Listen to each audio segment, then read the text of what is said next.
Hi, this is Brendan Davis from Bedrock Games and the Bedrock blog, and I'm here with Dion and Joel for another episode of Wuxia Weekend. Tonight we're going to be talking about the movie Shaolin Tamo Mystique from 1977, starring Polly Shang-Kuan. Now, the naming of the movie is a little bit unclear because a lot of places we're seeing it as Systique, some places it's Mystique, and the alternative title for it is just Fight for Survival. So, and also, Dion, what did you say the other name was? Lady Wu Tang? Was that the other title? That's another title. All right. So either Shaolin Tamo Mystique or Shaolin Tamo Systique, which I think we're all in agreement. We don't think Systique is an actual word. So does anybody on the panel disagree with that statement or no? I mean, I like Systique better because it's dumber, but no, I don't think it's a real word. I think someone hit the S instead of the M at some point. Okay, all right. So we'll go with Mystique. Now, I don't know. How would you guys break down the plot? It's basically about how these group of disciples from 10 of the different sects trick Shaolin to bringing out their sacred Tamo Mystique books, right? There's 10 of them, and they each have a different martial art. One of them's like a yin book, one of them's a yang. They do all, there's one that gives you like super long legs, one that gives you long arms, and they kill the abbot, take the books, and they flee. And then the Polly Kwan character is this girl who enters Shaolin basically kind of like the next day by spending a year bringing buckets of water up the steps and becoming the disciple of this old abbot who's sort of an eccentric who lives in the foothills and is somewhat of an outcast from the sect. And he sends her to go retrieve the books. That's basically the plot, right? Am I missing anything crucial? Yeah, that's pretty good.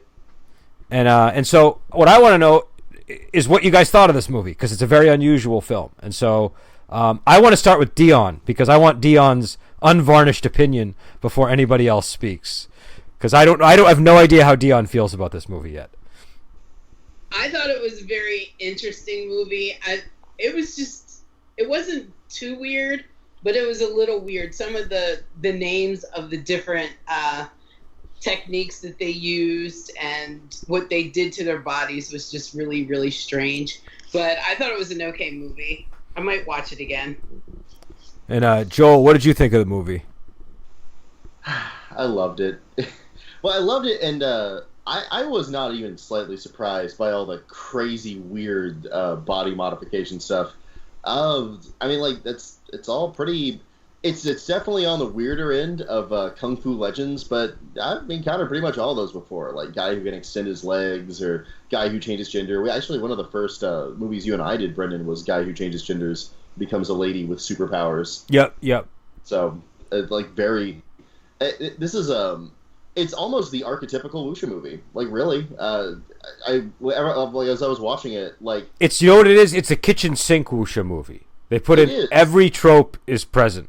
They really put in, like, legit every single trope. But also, they do it well. Like, it's carried off really nicely in the movie. And it makes the movie a beautiful melange of tropes. Usually, I'm a little bit against that. In this one particular case, though, it's carried off with such aplomb that I don't know. I was riveted the whole time I was watching it. I really enjoyed it. Yeah, it's kind of odd because, and well, I'll give my reaction in a moment. But your description of it, is accurate, but also misleading, because I think you're failing to address the tone of the film, which it almost feels like a Yuen Wu Ping movie. It's got like it's got a little bit of like a Drunken Master vibe at times, right? Like there's a comedic flair to it. It's not super serious the whole time, though it veers very rapidly into serious tones here and there. And I feel like it's one of these movies that it succeeds so well because Polly Kwan is the star, and her enthusiasm really carries the movie a lot. Do you know what I mean? You're right. The energy of the movie matches hers, and that's hard to do because she's very energetic. Yeah. So I think without a doubt this is a Polly Kwan movie. I think it's a great Polly Kwan movie. I really liked it. But But I think you really have to like Polly Kwan to like the film. I think if you are not if you're not into the thing that she brings to these kind of movies, it's not going to appeal to you as much. But I thought it was a really enjoyable movie. I had a blast watching it. I loved everything about it. I loved all of like the little details and everything from the thing that she did where she had to lift up the cauldron with the dragon on it that burned her flesh, to the fights with the guys with the long legs, to the masseur who started as a man but became a woman because of the Yin manual, and just all of the details like that I thought were great. They're everything that you sort of find in wuxia, and they were all kind of done well. So again, it's not the biggest budget movie in the world, and it hasn't been remastered spectacularly at all. So this is the kind of film, and somebody's got to turn off their notifications because we keep getting little pings in the background. Me. Oh, sorry.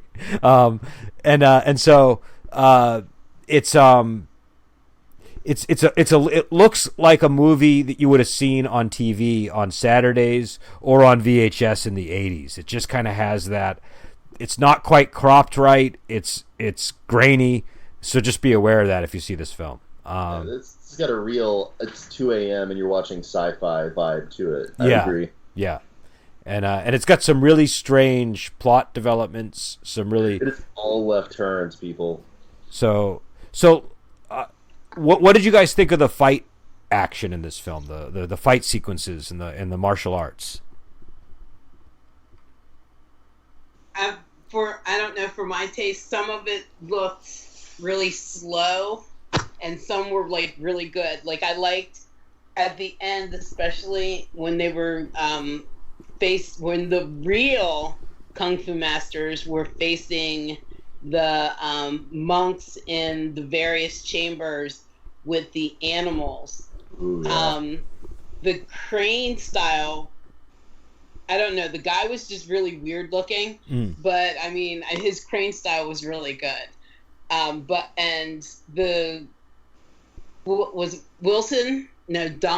Wong, I can't remember. He was in the Tiger Chamber, which is Dong like one of Wong my Tao? favorite styles. Yeah, he is really, really good, and you can tell because I've seen some of his other films. But the first two guys that went into the chambers just really looked awkward to me, like they wouldn't have been real masters. Okay, you know what I mean? Their strikes were really slow.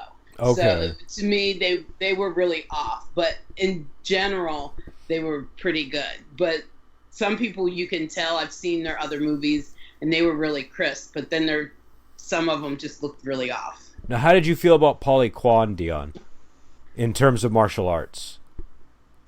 I didn't think she was really bad. I've seen her in other things. I've seen her in 18 Bronzemen and Return of the 18 Bronzemen. I think she did pretty well. Yeah, I like her.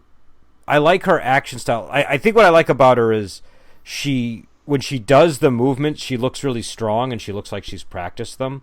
And right. And it all looks like it just looks real to me when she moves. Do you know what I mean? There's like a fluidity to her movement that looks like somebody who's familiar with practicing in these sort of martial arts styles. And she just seems kind of athletic too, which I like to see. A lot of times you'll have people that maybe aren't as athletic doing the movements, and it kind of shows. But and also I like that she brings sort of this exuberance to it, and this she's kind of like a light bulb. Do you know what I mean? She's got like a real expressive style. Joel, and I like her facial expressions. Yes, yeah. In a lot of the parts, they really add to it. But the beginning when she was with her master, and they were making their way into the Shaolin Temple, I don't know. It just was kind of, to me, overdone. Okay. It was too overdone and not. I liked that scene though.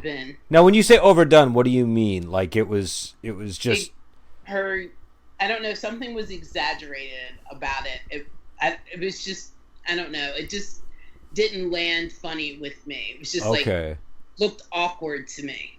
to me, it came off as almost like a silent film style level of humor with, he's kind of training her as they move into the temple, and she's doing all those things with her facial expressions where she's like delighted one moment, scared the next moment. Everything's super exaggerated, but I like the overall effect of it. It kind of, it's but to me, that's just sort of the style of movie it is. And it kind of really rapidly shifts back and forth between this almost vaudevillian humor to this like these really serious moments where she's supposed to be sad for her master, or somebody's like, ascended to a new level in terms of their kung fu abilities type thing. And usually there were like two soundtracks they kept playing throughout the film. One of them was very light and airy and was always during those kind of scenes. And then they had the other one that was more martial and serious, and that would kind of come up whenever they were doing the more dramatic or the more really serious action type stuff. But yeah, so Joel, what did you think of the action? Wow. Well, I was blind to the nuance that you guys saw. For me, it was mostly the surrounding circumstances. Like when you were talking about that sort of vaudevillian scene where she and her master break into the temple. There's a moment that I belly laughed at when he's talking about the traps that he knows about. He's a member of that temple, and he steps on the thing, and all the sticks come out. And he's like, "See, it's easy." Then he steps again, and more come out, and he's like, "Oh, they added some more. Okay, this is new." I gut laughed during that, and I think part of what sold it wasn't just his reaction, but it was the physical comedy. Yeah, I think comparing it to something vaudevillian, I think that might be beyond what you're seeing. That's like kind of exaggerated and off. It really is like a silent movie almost, where they really exaggerate. Like stage project all their emotions and facial expressions a lot, and I think that like it feeds into your subconscious mind, and I think that the stuff that you guys were able to see and articulate is stuff that fed into my subconscious mind, like the way some movements are really crisp and some aren't so much. The way some guys have like when you talk about the different chambers in the end, where they have different masters that are like animal style kung fu. Like watching the Southern Menace guy fight, like he looks superhuman. Like the way he moves and like just how in control he is of his own body. Then the other guy in the room with him is like an actor, and he's not a bad actor. He's clearly like a physical actor, but like it's the subconscious distinguishing that you kind of like you don't really notice with your forebrain, or at least I didn't notice with my forebrain. I just like something felt dangerous about the Menace guy and much less so about the other guy. So when Menace lost that fight, I was like, but I don't think he really would have lost it. Yeah. So like, I don't want that to be a critique of the movie, because I don't know. I mean, like, not everybody can be a kung fu superstar. However, I mean, like, that was an observation. It's the real thing I experienced watching the action. Generally, the action was fun, and it had a really good blend of, like, comedic fights and really thrilling fights. I feel like this is the kind of movie where they have a lot of mystical martial arts, but they also are up against the limits of practical effects of the time and the budget, right? Like they have the super long arm technique and the super long leg technique and all these things. And so I feel like that really fed into the humorous. Like I think they leaned into it. Do you know what I mean? They're like, okay, this is going to look a little bit silly, so let's make it a little bit silly rather than try to pass it off as a serious thing. And I think that's what makes the movie work so well. Because if they were trying to be super serious about those long arms, I might have trouble taking the film seriously. They were a little eerie. I'll give them that, but I don't know that they exude martial power. You know, long arm guy is more of a horror thing or more of a goofy comedy thing. So yeah, I think you're right. I think they wisely leaned into the strengths of their visual effects. Unfortunately, no shark palanquin, but not every movie can be perfect. So no. Now, one scene I want to talk about is the opening scene where it's not the actual leaders from the 10 sects. It's some of their disciples disguised as the leaders. When they come up to Shaolin Temple, I'll explain what happens. They arrive there and they tell the abbot that they've heard rumors that the Tamo Mystique book has been stolen from Shaolin, and they want proof that it hasn't been because this is a big deal. And so they basically use face and this idea of of Shaolin losing their reputation in order to get them to bring the book out so that they can steal it. And so when the abbot brings the book out to prove that it hasn't been stolen, one of the guys goes up to look, and he murders the abbot, and they take the books. What did you guys think of that scene? Did you guys like it? Did you think it was interesting? There's a shot in that scene where he like it kind of comes up from the manual from below and like whaps it, and all the different books fly out, and they look like single sheets of paper until they grab them, in which case they become books again. And I gotta level with you that. How hard could it have been to have thrown books in the air and filmed them? You know, like that's a moment when I was like, come on, guys. I don't know. I mean, what I'm imagining happened was maybe they tried to do it with books and it didn't look right, and so they just did it with the. You know what I mean? Like, that's the only thing I can imagine, because they had the books, right? They obviously had the books. Yeah, they so didn't have the props. I don't know what was going through their minds there. But then it adds to the mystique too, because these are supposed to be mystical. Yeah. And then they go from paper to books. Oh, maybe that's maybe that's the property of it. You're right. That could be it. I think that's what they were going for. It's one of those things that doesn't really cross the cultural bridge super well, but you know what? There might be something to that.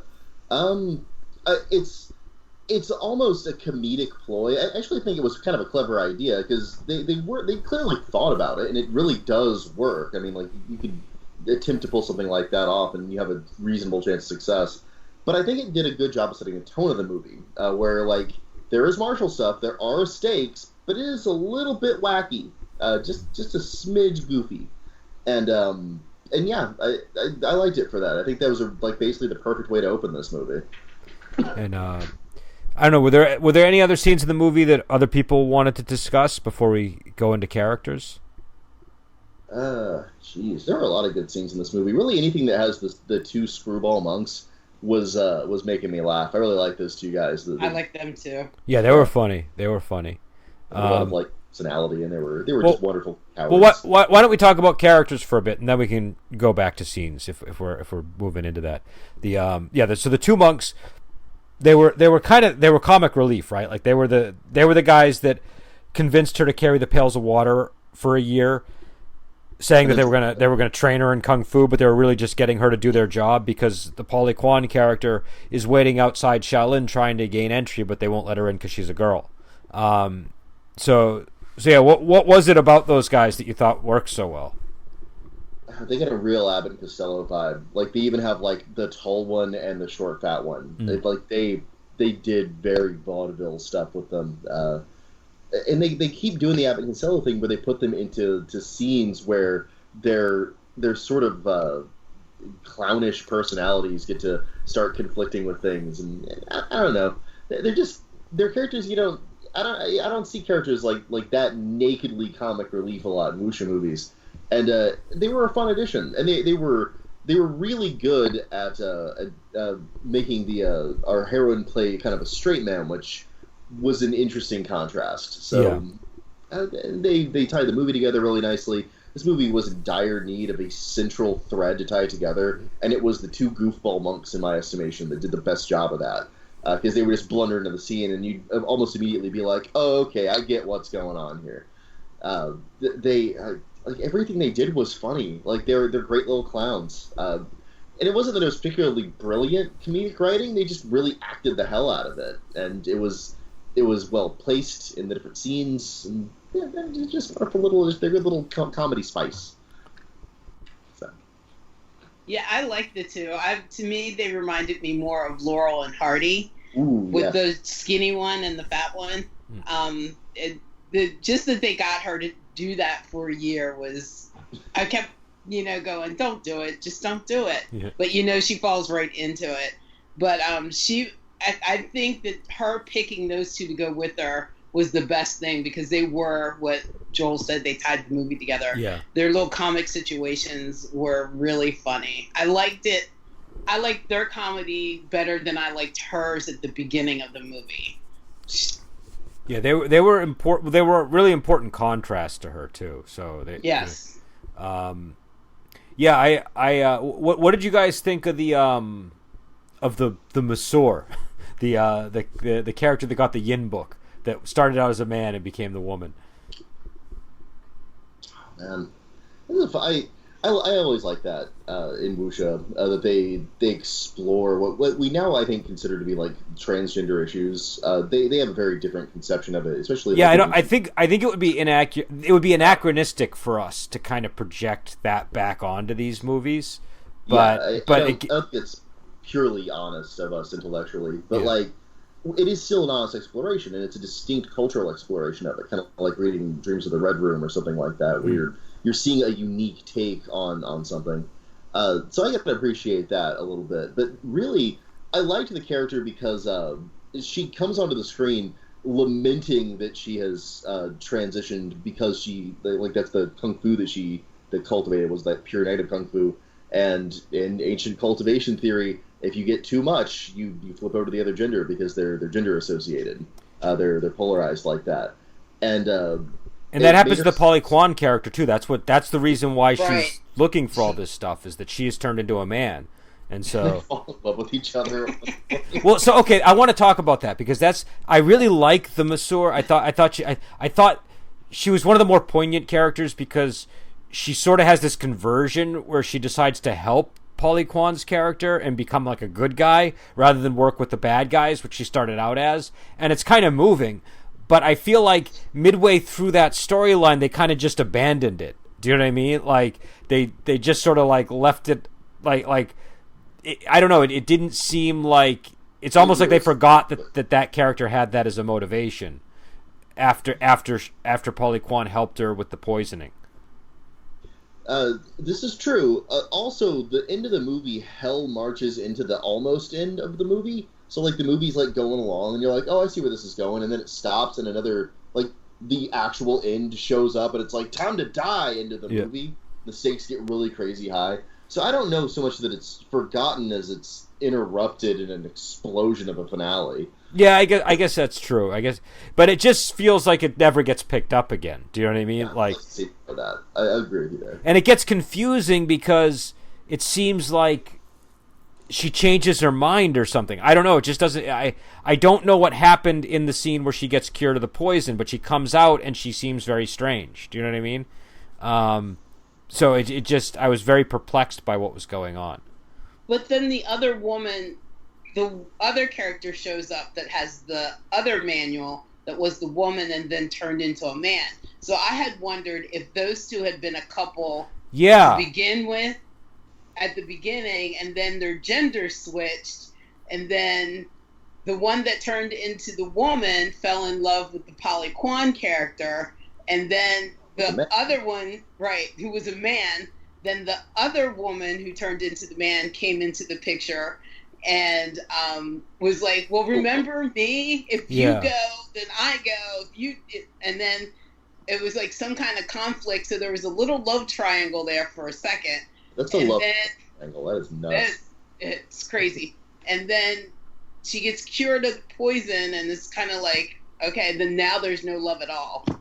Yeah, that's the thing. I just didn't know where it was supposed to be Like they could have taken it anywhere, but it's like they didn't convey to the viewer where things went, and so I just felt sort of like, well, that was interesting, but then I kind of didn't get any explanation of what ultimately happened. So, but I did like the whole setup, and I like that the like when you meet the Masseur character, she's you see her as a man first, and then she appears again as a woman in a red dress and an umbrella, and she hates all men because they're, and I think what was her wording, that they're heartless lovers or something like.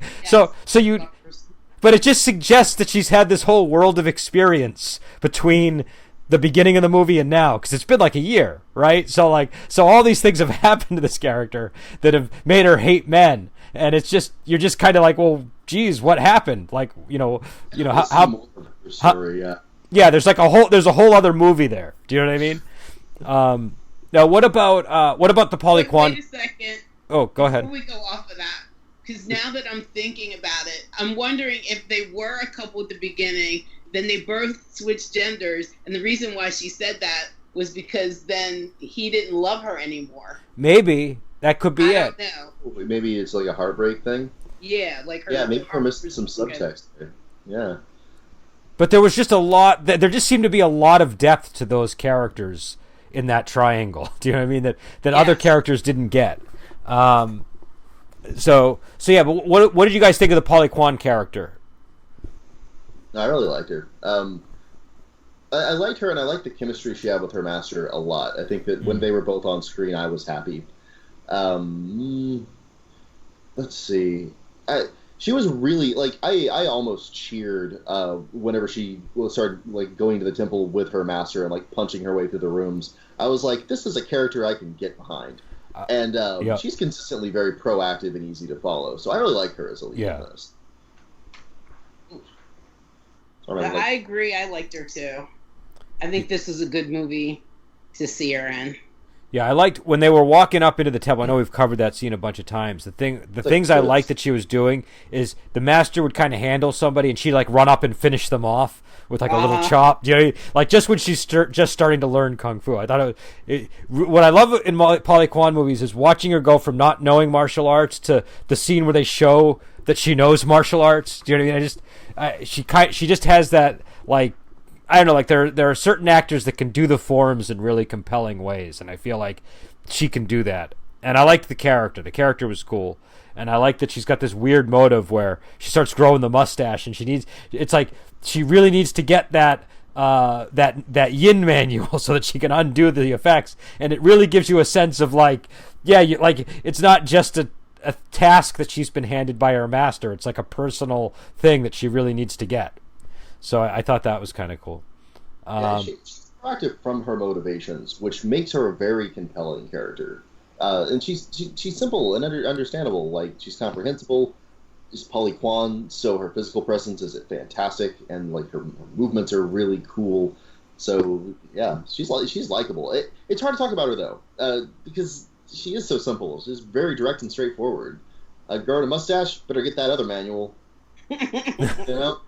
Like there's not a lot of depth to be had in that conversation. She tries to get the manual. Well, there are a lot of things. I mean, we know that she's like a dedicated martial artist. That she really wanted to become a member of Shaolin, and that she couldn't because she was a girl. And so there's this level of commitment to it that you don't see in the two other monks that were tricking her with the water. Do you know what I mean?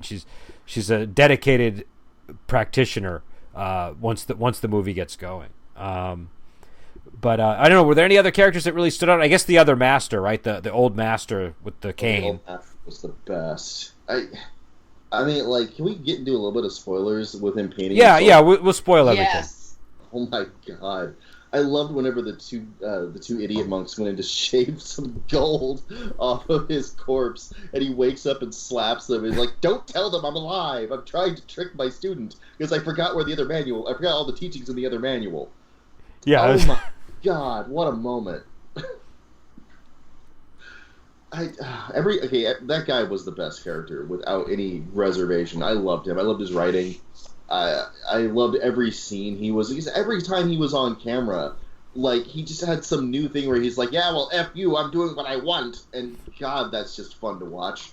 You know, this like super powerful old man, and it unexpectedly like pathos at the end too. So like, just wow, what a great character. I loved him. I loved him so much. He's the best character. Dion, what'd you think of him? I liked him too. I was thinking, oh, he's just gonna fake his death just so that she forgets about the manual and she'll go on her merry way. And then when they have the whole ceremony, I was like, oh no, he really did die. Oh my goodness, I was thinking the wrong thing the whole time. And then it goes on a little bit, and then they're scraping gold. And he like, ow, and slaps him. That was like, oh my god, he really was faking. But how do you fake that long to be painted and everything? But yeah, his character was the funniest one. And I thought that in the scene where they were going through the chamber with all the traps and his pants fell off. He gets knocked out of his pants and he lands back in them. Oh my god. Yeah, just to give people a sense of how silly the movie can be.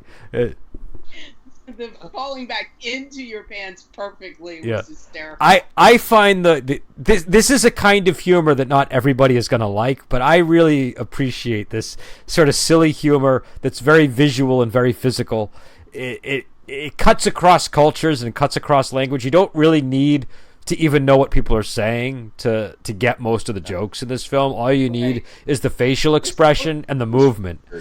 You know, it's and I think that's great. I love, because that's the thing about martial arts movies is I mean, obviously there is story and there is dialogue, but you don't necessarily need that to appreciate it. A lot of what people are appreciating is the action, and the humor is kind of similar in that it's, you know, it's more physical and visual than it is, I don't know, intellectual or, you know, word based. Yeah.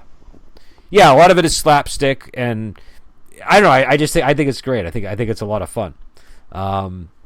That's a good word for it. It's fun. This movie is fun in like the way that some of the weightier stuff we watch, which is really like intellectually engaging or thrilling, doesn't necessarily have that kind of pop to it. This movie has.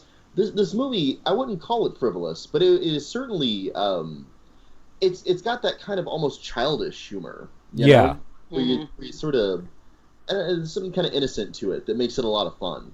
And fun, that's the word for it. And I think that's what a Polly Shang-Kuan movie usually is. They're like, she brings this fun enthusiasm to these movies, and that's what the feel of the movie is. It's that kind of a film. You know, it's almost a little bit more like a Jackie Chan style movie. Do you know what I mean? It's kind of got that a little bit more of that vibe. Not quite. You know, like those are obviously their own thing. They're you know, but it's reminiscent.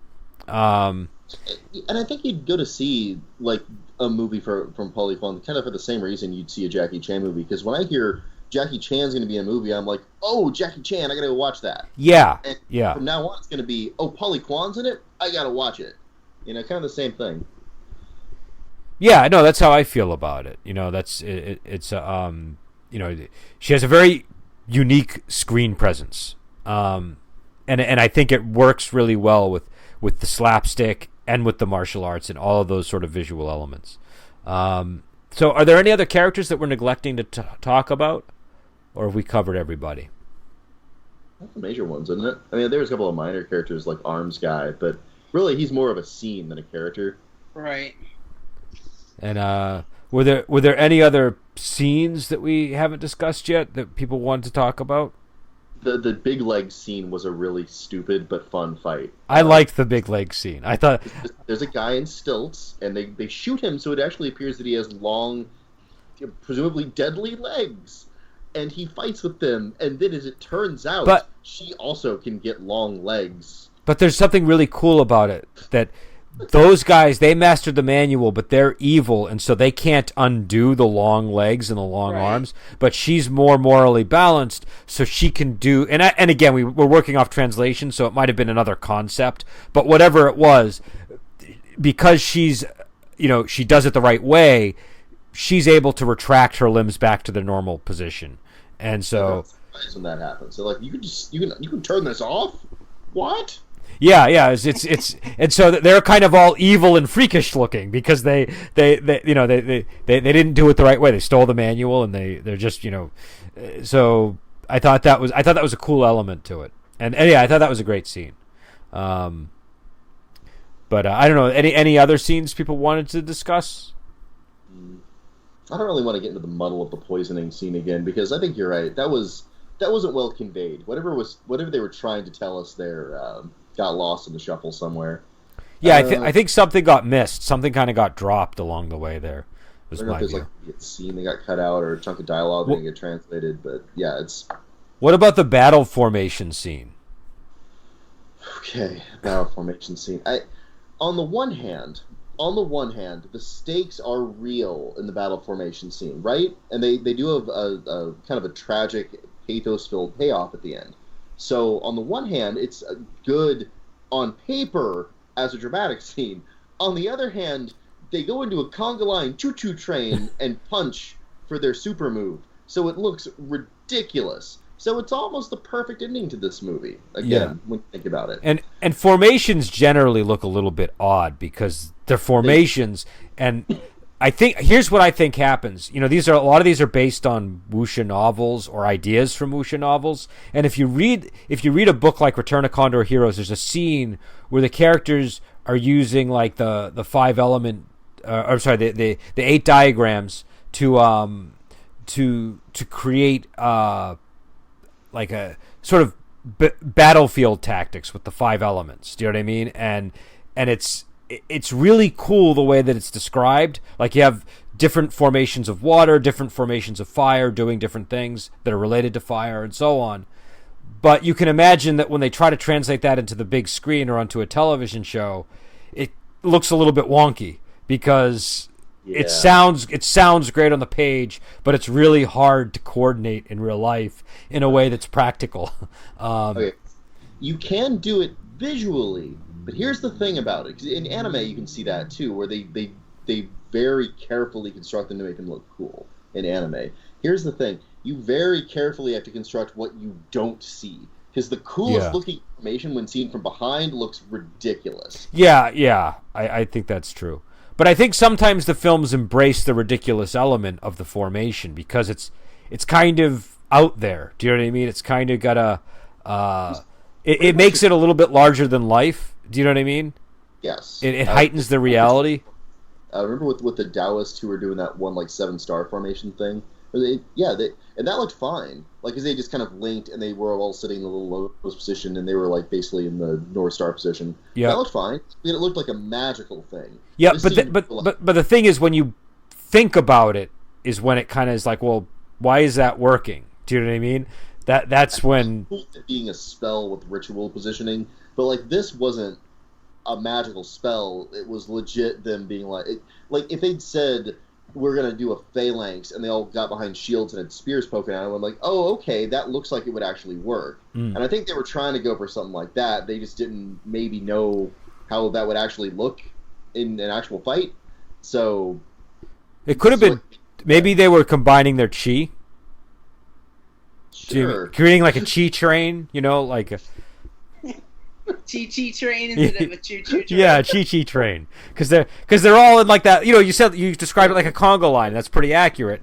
But you know, because they're all touching, and that's, you know, a lot of times that's how people transmit their chi in these movies, right? So maybe they're empowering each other. What worked in The Brave Archer with the formations was they were only touching with one hand. They actually had both hands on shoulders, which really made them look like a conga line or a choo-choo train. And they were flying through the air, weren't they? Weren't they flying? Yes, at one point they were flying through the air. and this train of people, this formation, this battle formation, is what slams into the master who's brought out at the last minute, and he ends up, you know, spoilers, he ends up dying as a result. But his death is prolonged so that he's able to sort of settle affairs and kind of give us a sense of an ending before he dies. What did you guys think of that moment in the film when the master dies? Did that work for you, or did you think that was a surprising depth of pathos? Like he dies in the lotus position. He's already painted gold, like all their saints are, and they have that same like, you know, Om Tat mantra thing for him. I was stunned by how emotionally I was affected, because first of all, I didn't realize that was a lethal blow at first. I thought it was just him being like, "You idiots, get out of here," which is his whole. That's his energy, say nowadays. But then he's like, "Okay, that did actually kill me, but just in a minute." Yeah. Let me wrap up this movie real quick first. A surprising amount of pathos. I actually felt for it, because again, that was my favorite character. And he actually went out like a champ. So well, and he saved Polly Shang-Kuan, because she would have died. She would have been the one that would have taken that hit. Yep. Really. Again, almost the perfect ending to this movie. So, what are your thoughts, Dan? No, I totally agree with you. I don't think it was the perfect ending to the movie, because I think it should have ended sooner. I would have been happy if it ended sooner, but it was a great way to end it. Yeah, I feel like the ending was almost too much.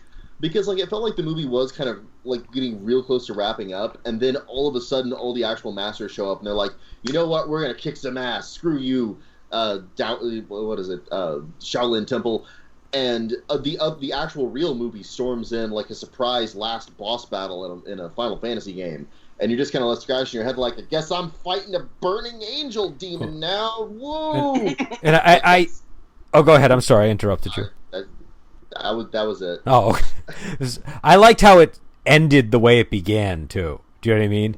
Right. Like the 10 sect leaders show up, even though it's not really them, and at the end, the real 10 sect leaders show up and demand their disciples back. It's kind of a nice sort of like the world changes but always remains the same a little bit. Do you know what I mean? It's a good cyclical kind of structure. Really good. Yeah, but for me, it was kind of like, why would you want your thieving disciples back anyway? Yeah, there is that question. Maybe they shouldn't have been so impatient because it's in their best interest to let Shaolin reform their disciples before they take them back, right? Like, right. They lost control of their disciples, and now they've got crazy superpowers. I feel like they're all making a mistake, but really, it wasn't so much that they wanted their disciples back. They didn't want to lose face, because if Shaolin humiliated all of their students, then that would be really bad. It'd be like saying, "Oh yeah, they're it's cool if they humiliate us whenever." Can't have that happen. You gotta do the stupid choo-choo attack. So all right. So recommendations and ratings. And Joel, I don't know if you've done this before. So what we do is a scale of 1 to 5, 1 being terrible, 5 being great. No halvesies. You can't do like a 4.5 or a 2.5 or a 3.5. Okay. You have to commit to a number, and then just whether you recommend people check it out, that kind of a thing. So why don't we start with Dion so that Joel can get a sense of how this is done. Yeah, you have the scale works. Yeah. No, I mean I know but just so you get a sense of how we generally do it. I give the movie a 3. I think it's a fun movie and it's watchable. I did have one problem with the movie though. It's her tattoo. Just kept going in and out in different scenes. Sometimes it was there and sometimes it wasn't there. And that kind of annoyed me. And I know it shouldn't, but if you go through all that pain of having it burned into your skin, it should show up all the time. Yeah. So, but no, I thought it was a good movie. I'll probably watch it again. I enjoyed Polly Shang-Kuan and her 2 little sidekicks. I thought they were hysterical. And her master was awesome. I think it should have ended sooner, but overall it's a good movie, and I would recommend it for people to watch. Just don't take it seriously. Don't go in thinking it's going to be like Shaolin Temple or anything. Just go in it for the fun. And Joel, how about you? Man. Well, let me see. If I'm calibrating my scale correctly, then 1 is Journey of the Doomed, and like 5 is like Chinese Ghost Story, which I really liked.